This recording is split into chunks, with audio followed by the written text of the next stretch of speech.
Bonjour et bienvenue dans ce nouvel épisode du podcast Maison Conquête. Je suis Gaëlle Dumora et je pars avec vous à la rencontre de nos manières d'habiter le monde. C'est quoi la maison ? Et être chez soi, au fond, cela veut dire quoi ? Quel lien doit-on avoir avec notre environnement ? Ce sont des exemples de questions que j'aime poser à mes invités. Aujourd'hui, c'est Mathalie Crassé qui y répond. Mathalie est designer international. Elle a sorti récemment un livre coécrit avec David Bianic intitulé Matrice aux éditions Atom. Ils s'interrogent ensemble sur la façon dont le design et l'architecture peuvent favoriser des manières de vivre où le lien étroit avec la nature est préservé. Mathalie nous invite à sortir de la maison cocon pour y mettre le mouvement nécessaire à la création. C'est donc chez elle, à Belleville, que je me suis rendue, dans sa maison atelier-bureau, pour enregistrer notre conversation. Alors, bonne écoute. Bonjour Mathalie. Bonjour. Donc aujourd'hui, je suis à Paris, à Belleville, chez vous, dans vos bureaux. Vous m'accueillez, donc vous êtes Mathalie Crassé. Et j'ai voulu vous rencontrer suite à la parution d'un livre qui s'appelle Matrice, que vous avez coécrit.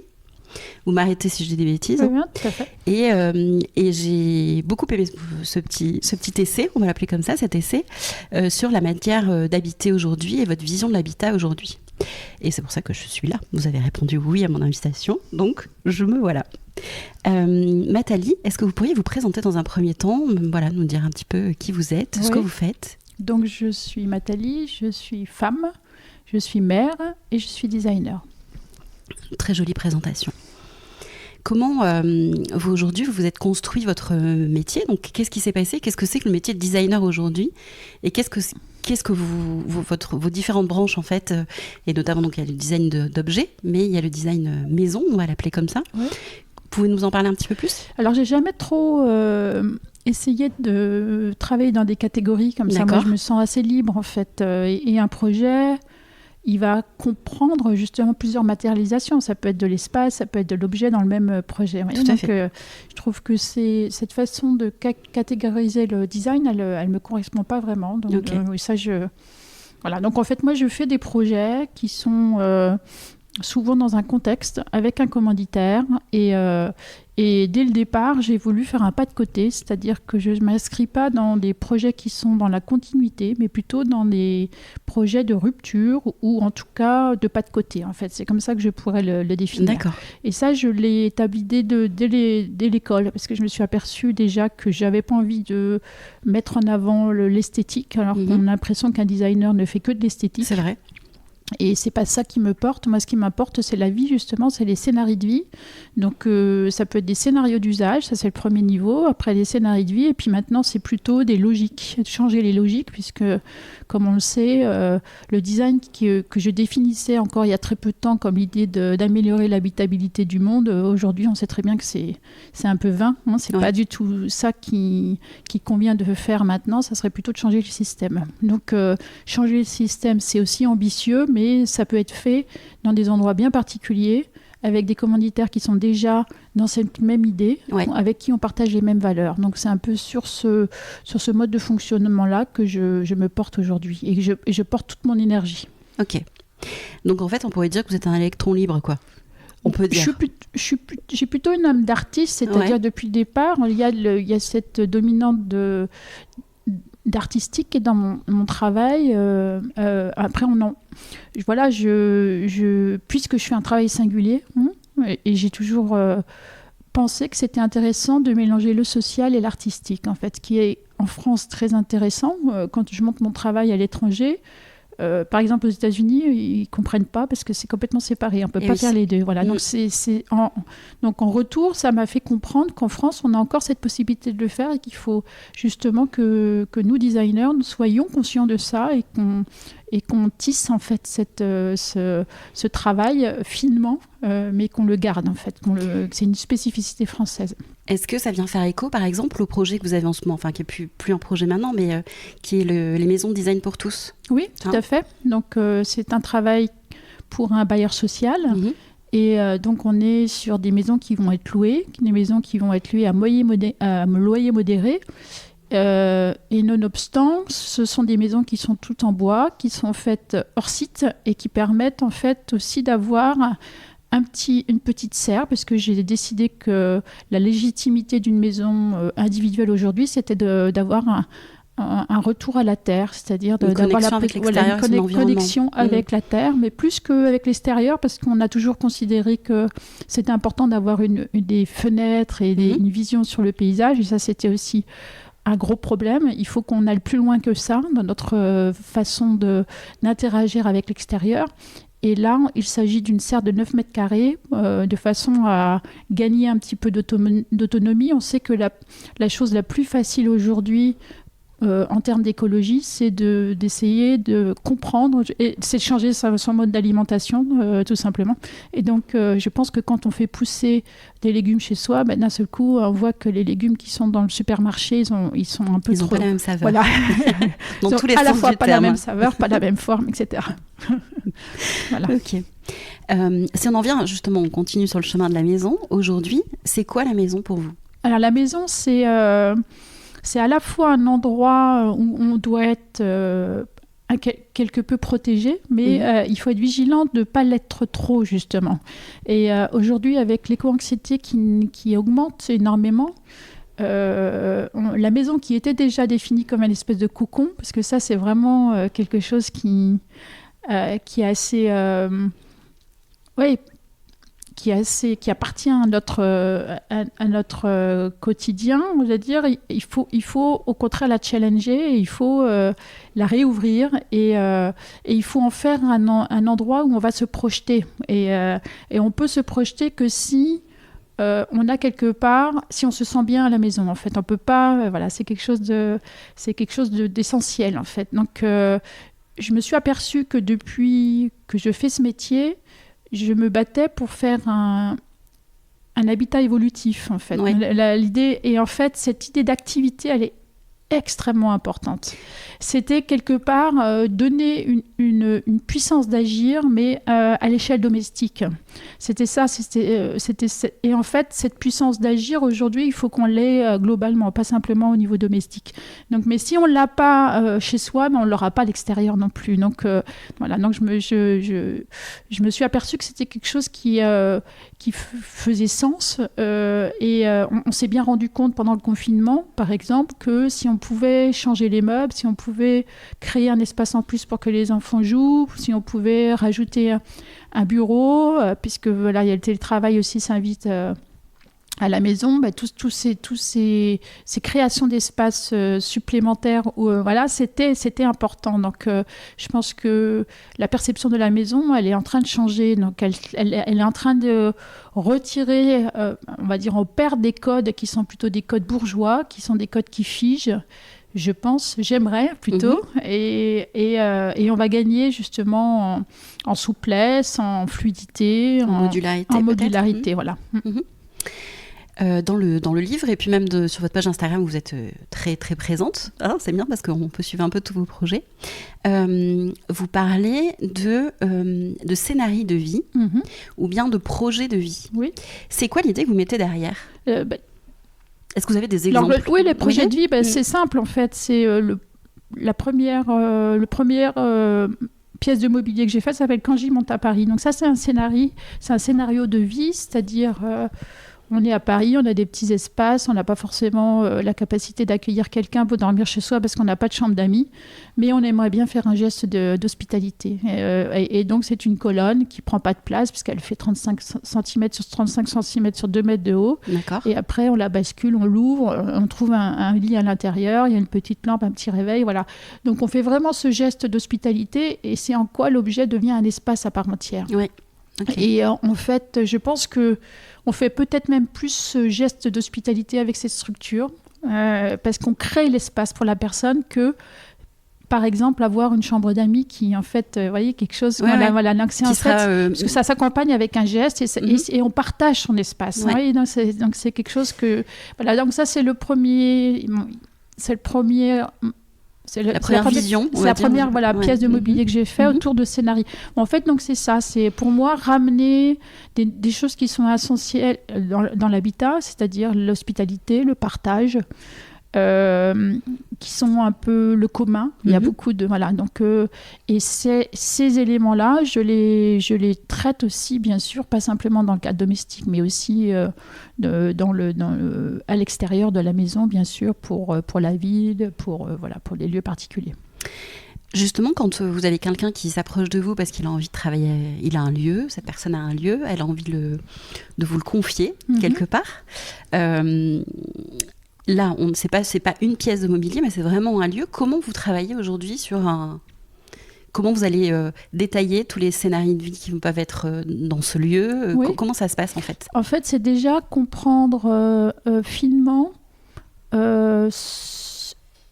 on est et ce qui se joue dans ce lieu. C'est-à-dire que dans chaque lieu se joue quelque chose de différent. Ouais. Et dans chaque lieu aussi, on peut quelque part expérimenter un peu quelque chose de différent. D'autres choses. Voilà. Donc en fait, c'est se mettre d'accord sur ce potentiel avec les commanditaires avec qui je travaille. Et très rapidement, ça devient une logique. Et cette logique, elle est partageable en fait. Donc et c'est ce qui fait que les lieux sont intéressants, je pense, puisque une logique, c'est plus que ça s'invente au quotidien, vous voyez, c'est que ça se réactive au quotidien et du coup, ça donne une richesse du vécu qui n'a rien à voir avec des structures qui sont là et qui proposent quelque chose, vous voyez ce que je veux dire ? Donc c'est un peu ça l'idée. D'accord. Donc ça va être des gens qui vont avoir...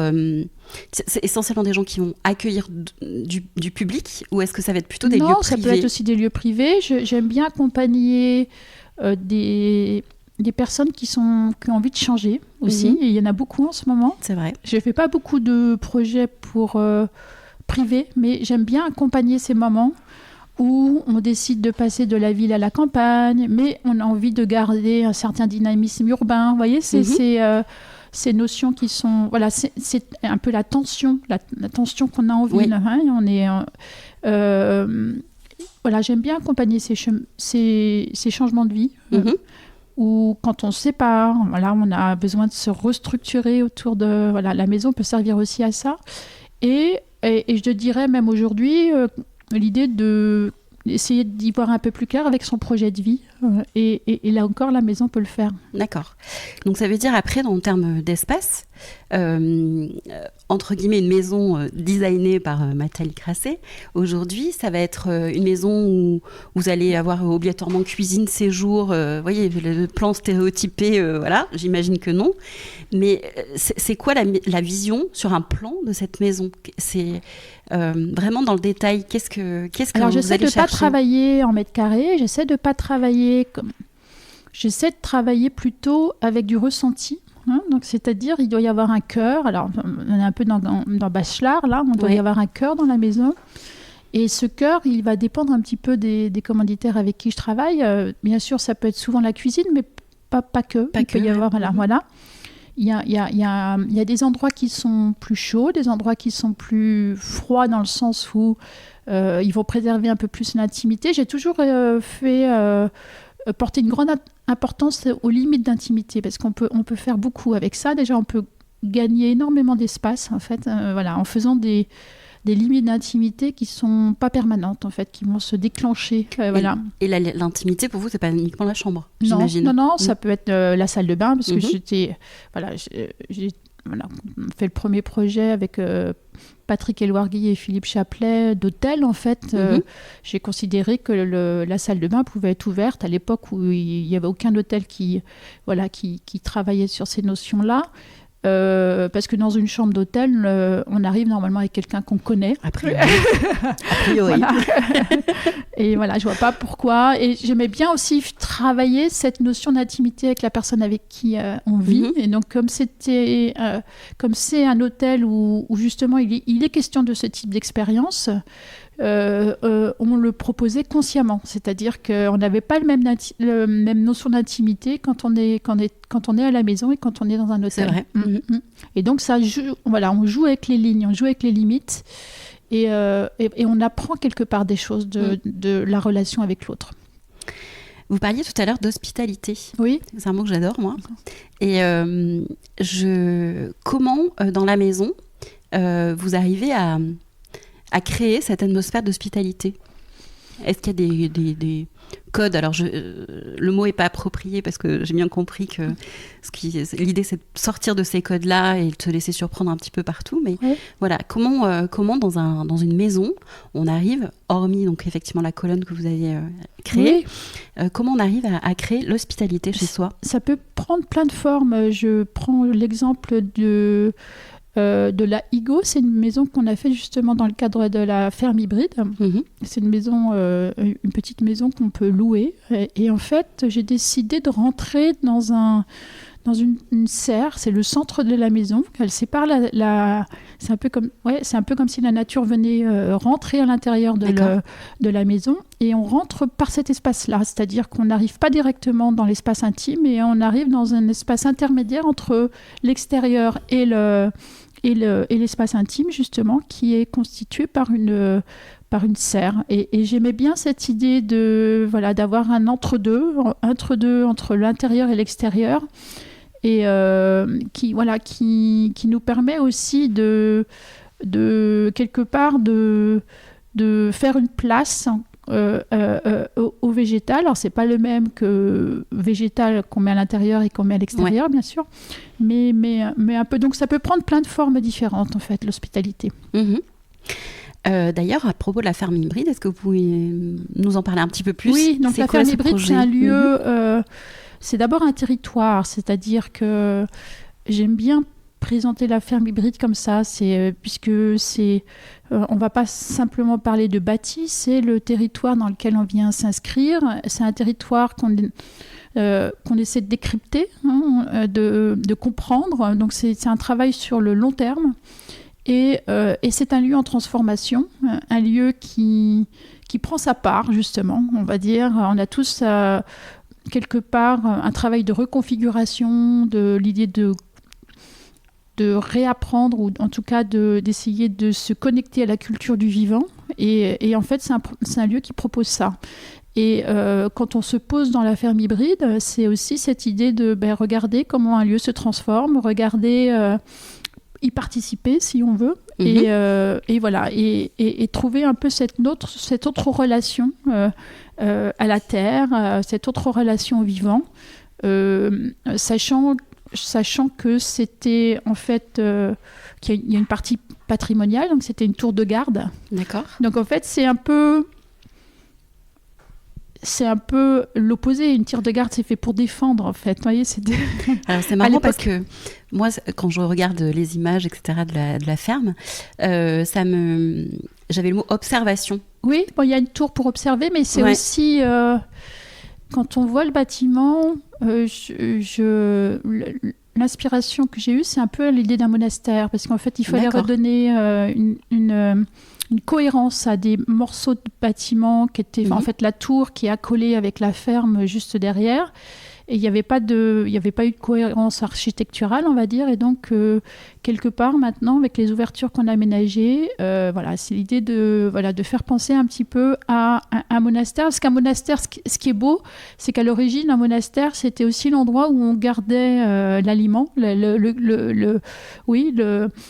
on le sait, dans les monastères, il y avait une espèce d'expérimentation au niveau culinaire. On en a gardé quelques traces, et que ça soit au niveau de vin ou de et voilà. Donc j'aimais bien cette idée, parce que ça implique aussi une certaine partie spirituelle. On n'est pas dans le religieux, on est dans le spirituel, et je pense que c'est important aussi de le signifier. Et c'est de toute manière, c'est le projet par rapport à cette ferme, c'est aussi, il y a quand même une dimension spirituelle qui est importante, puisqu'il y a des événements, des choses comme ça qui sont prévues pour faire vivre ce lieu, au-delà de personnes qui peuvent venir le louer ponctuellement. Donc c'est vraiment cette dimension-là qui est importante aussi dans ce lieu. C'est un lieu qui s'invente en fait aussi, parce qu'on ne sait pas trop on sait qu'on peut y loger, on sait qu'il y a cette relation particulière au territoire, mais voilà, l'idée c'est aussi de créer un potentiel et puis l'ouvrir ce lieu pour qu'il puisse accueillir plein de choses dont on n'a pas encore l'idée aujourd'hui. Ouais, vous laissez surprendre. Voilà. Par les rencontres, parce que c'est souvent les rencontres qui font beaucoup. Clairement. Aujourd'hui, quand vous rencontrez un nouveau lieu ou que vous ne connaissez pas, comment vous abordez, alors lieu, encore une fois, que ce soit un lieu privé ou un lieu public, ou un lieu historique ou ce genre de choses, comment vous appréhendez ce lieu en fait? Qu'est-ce que... J'ai le sentiment que vous faites beaucoup de recherches, vous vous laissez inspirer beaucoup par les lieux. Oui, ça va dépendre complètement des lieux. Il y a des lieux... ça peut être en effet essayer de voir qui habite sur le lieu déjà. D'accord. Donc, voilà. Vous intéressez à la vie des gens. Voilà, en fait. la vie des gens, mais la vie pas simplement des gens, du vivant, oui, plus largement, voilà, de ouais. l'environnement. Et donc ça, c'est important. Et puis il y a des lieux où il va y avoir justement un enjeu pas de reconversion, mais de donner une autre direction. Donc en fait, il faut comprendre comment cette greffe peut s'opérer. C'est pas tout à fait une greffe, mais c'est l'idée de réinvestir le lieu en apportant une logique un peu différente du lieu. Et donc ça, c'est quelque chose d'assez délicat parce qu'il faut que ça fonctionne ensemble. D'accord. Mais il faut savoir d'où on part et il faut savoir la direction qu'on veut donner et voir comment ça peut s'opérer cette transition. D'accord. Donc ça veut dire que vous allez vous intéresser par exemple déjà aux fondations quelque part, c'est l'histoire du lieu, ce qu'il a été, voilà, et vous inspirer après de ce qu'il y a autour pour pouvoir créer, l'amener ailleurs, on va dire. Voilà, tout à fait. C'est ça ? D'accord. Ok. Est-ce que vous voyez des choses importantes à dire par rapport à votre vision de la maison ? Alors, on a parlé tout à l'heure un petit peu de cette idée de cocon, donc de cette idée de inactivité quand même, on va le dire, parce qu'en fait, on est... De sédentarité, peut-être. Voilà. L'idée de la nécessité de sortir de cette inactivité, puisque aujourd'hui on a énormément de challenges et en fait c'est pas simplement une activité physique, c'est aussi une activité mentale en fait. C'est très important. Je pense que aujourd'hui il y a tellement d'enjeux et de complexité pour décrypter le monde qu'on doit tous se mettre de nouveau à réfléchir, on doit tous se mettre en questionnement. Alors on le fait un petit peu, mais on le fait plutôt par anxiété, alors que ça devrait être quelque chose un moment justement où on s'ouvre aux idées. On a en France, et on l'oublie beaucoup, un système de pensée qui est très très très performant. Et ça aussi je m'en suis aperçue en faisant mes conférences à l'extérieur, et finalement, je pense que dans cette période, c'est ce qu'on devrait en fait réactiver. Malheureusement, c'est pas exactement comme ça que les choses sont en train de se passer, parce qu'on fait moins appel aux philosophes que à des personnes qui font plutôt, je veux dire, une lecture avec des courts-circuits, vous voyez ce que je veux dire, ou voilà. On va faire plus appel à des gens qui font, plutôt qu'aux gens qui sont ou qui pensent et qui amènent de nouvelles façons de penser, en fait. Non, mais par exemple, je trouve que... Moi, je peux citer un exemple. La lecture des livres de Bruno Latour m'a beaucoup aidée en période de Covid.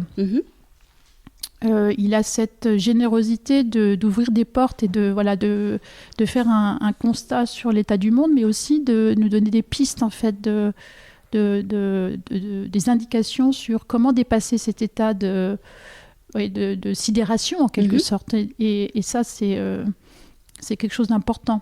Et moi, j'ai aimé cette période où, quelque part, il faut chercher, il faut se remettre à penser, il faut le faire. Alors, j'ai un métier qui le permet, donc c'est assez formidable. Ouais, bien sûr. Parce que c'est ma matière, en fait. C'est ce qui va me permettre d'évoluer, mais aussi quelque part, quand je me lève le matin, de me dire, mais si les choses restent possibles, ou en tout cas, une partie des choses restent possibles.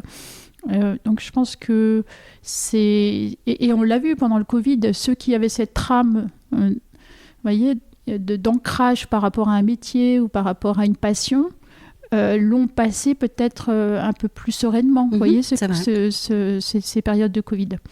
Donc, il faut pas négliger cette notion de comment on se donne la possibilité de penser aujourd'hui. Et je sais que c'est compliqué parce qu'en fait, on est dans une roue, etc. Mais c'est clair dans une société où tout est fait un peu à leur porte-pièce maintenant. Les pensées sont faites un peu à leur porte-pièce, où on n'a pas forcément le temps non plus, puisqu'on est dans des systèmes chronophages au niveau du temps.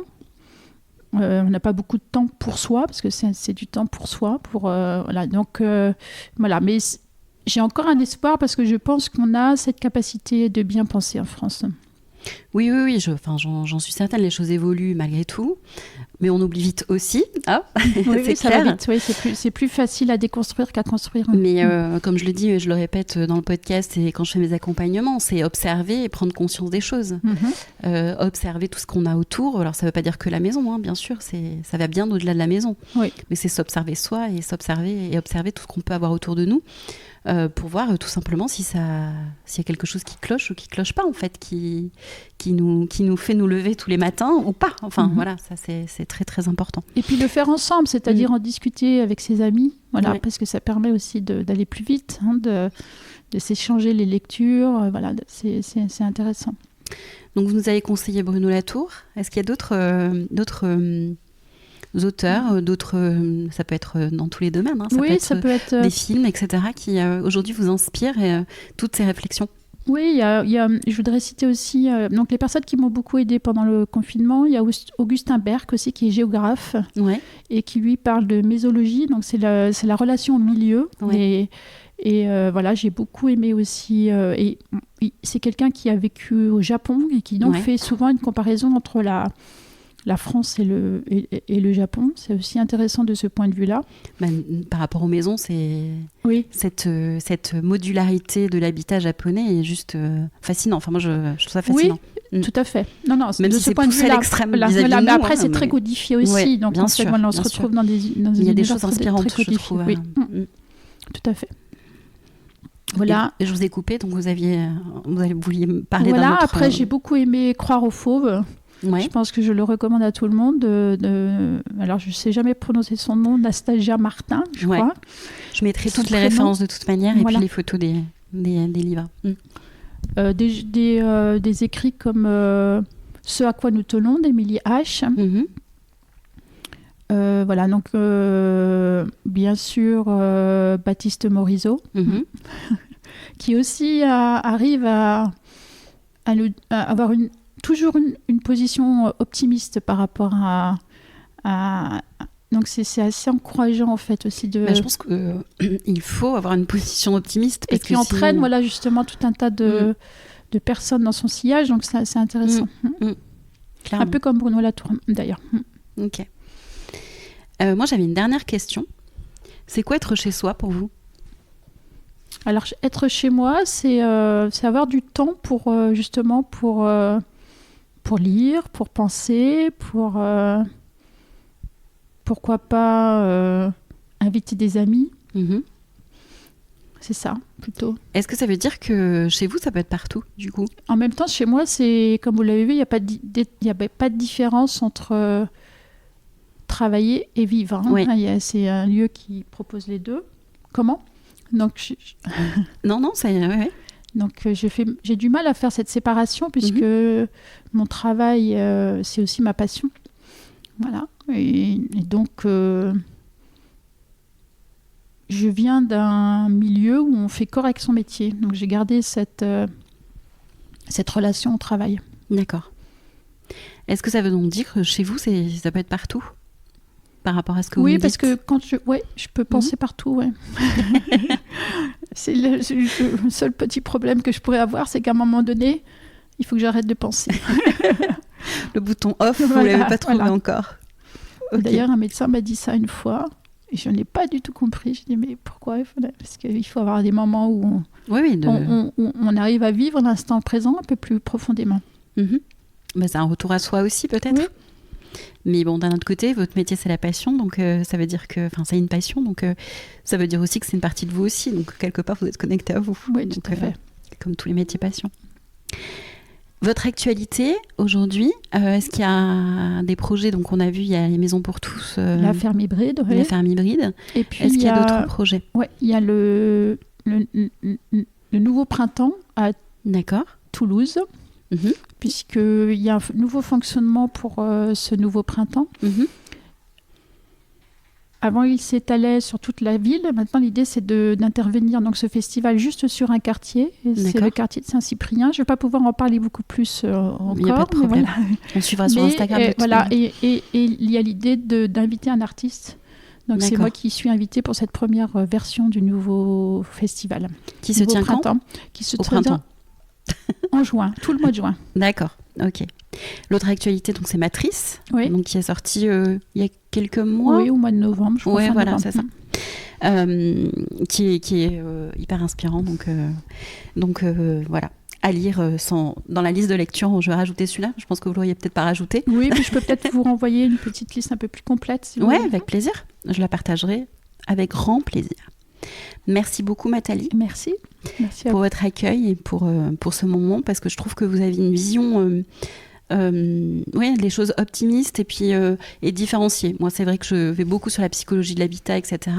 Avec mes invités, on fait beaucoup et c'est une certaine ouverture, je trouve, qui est intéressante aussi, parce que comme vous, j'aime pas trop cloisonner les choses et dire voilà, je pense ça et machin. Voilà, j'aime bien me ouvrir à d'autres choses pour apporter d'autres visions et d'autres inspirations avec mes invités. Donc merci pour ce moment. Merci à vous, c'était très agréable. Au revoir. Merci, au revoir. Merci d'avoir écouté ce nouvel épisode de Maison Conquête. J'espère que cette conversation vous aura permis d'envisager votre maison différemment. Sans oublier, bien sûr, le lien avec la nature dont nous faisons partie. Je tenais à remercier Nathalie pour sa chaleur et sa générosité, qui n'a pas hésité à nous partager ses lectures inspirantes. Vous pouvez la suivre sur Instagram, @nathalie_crasset, ou bien sur son site www.nathalie_crasset.com. Quant à moi, si vous voulez m'aider à faire connaître le podcast, c'est très simple. Un partage de l'épisode sur vos réseaux sociaux ou un avis sur vos plateformes d'écoute préférées seront juste parfaits. Je suis Gaëlle Dumora. Si vous souhaitez découvrir mon travail et mes accompagnements autour de vos lieux de vie et de travail, vous pouvez me rendre visite sur mon site www.maisonconquête.fr ou bien sur Instagram @maisonconquête. À très bientôt.